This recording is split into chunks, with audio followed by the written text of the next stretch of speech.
अस्सलाम वालेकुम बच्चों, हम पढ़ेंगे जमात चौथी का उर्दू बच्चों, जिसमें हम पढ़ा जो सबक आधा सबक पढ़ा हमने, सबक नंबर 13 पानी।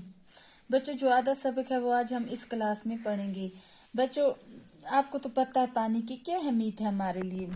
जब हमें प्यास लगती है तो हमें पानी चाहिए। बच्चों क्या होता है, जब हमें प्यास लगती है तो हमें क्या चाहिए, पानी चाहिए। अगर पानी ना मिले तो क्या होगा, अगर पानी ना मिले तो क्या होगा, खुशबू क्या कहती है, तो हम जिंदा नहीं रह सकेंगे। खुशबू कहती है कि तो हम क्या जिंदा नहीं रह सकेंगे। माँ, अब आप समझ गए ना कि पानी जिंदा रहने के लिए जरूरी है। जो माँ है उनकी वो कहती है अपने बच्चों से कि अब आप समझ गए ना कि पानी जिंदा रहने के लिए क्या है, जरूरी है। हम पानी से हाथ मुंह धोते हैं, हम पानी से क्या करते हैं, हाथ मुंह भी धोते हैं, कपड़े धोते हैं, नहाते हैं, खाना पकाते हैं, खेतों की सिंचाई करते हैं। ये जो बारिश, अब राजा बोलने लगा, क्या ये जो बारिश बरसती है कहाँ से आती है। माँ क्या बोलने लगी, आसमान से। खुशबू, क्या ये आसमान में मौजूद होती है। खुशबू जो है वो माँ से पूछती है, क्या ये आसमान में मौजूद होती है। माँ, नहीं बेटे, सूरज की गर्मी से पानी बखरात में तब्दील हो जाता है। बच्चों क्या होता है, जो सूरज की गर्मी से जो पानी है ये बखरात में तब्दील हो जाता है, और ये बखरात हवा का हिस्सा बनकर आसमान की तरफ उठते हैं। बखरात हो गए बच्चों वो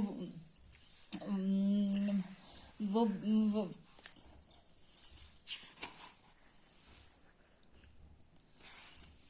वो भाप उड़ते हैं ना बच्चों, वो भाप जो जाते, हम जो खाना बनाते हैं जो, और समुद्र की भाप होती है वो कहाँ पे जाती है, आसमान पे। वो बनकर क्या हो जाते हैं, फिर हवा का हिस्सा बनकर आसमान की तरफ उठते हैं। फिजा में पहुंचकर वो वहाँ पहले से मौजूद गिरद के जरों से मिलकर ये बखरात बादल बन जाते हैं। ये क्या बन जाते हैं, फिर ये बादल बन जाते हैं।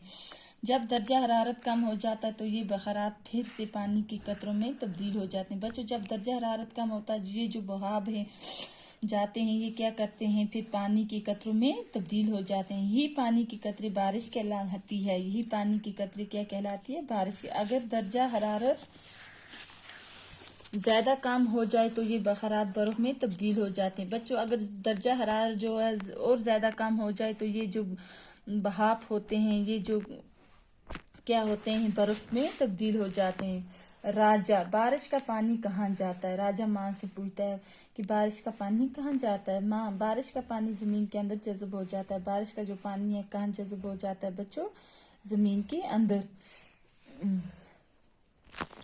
कुछ नदी नालों और दरियाओं से बहते हुए समुद्र में पहुंच जाता है। कुछ नदी नालों और दरियाओं से बहते हुए पानी से कहाँ पहुंच जाता है, समुद्र में पहुंच। थोड़ा सा पानी झीलों में भी जमा होता है। थोड़ा सा जो पानी है वो कहाँ पे जमा होता है, झीलों में। खुशबू, बर्फ क्या कहाँ जाती है। खुशबू माँ से पूछती है कि बर्फ कहाँ जाती है। बच्चों ये जो सबक आज हम इधर ही तक पढ़ेंगे, बाकी का जो सबक हम वो नेक्स्ट क्लास में पढ़ेंगे। अल्लाह हाफिज।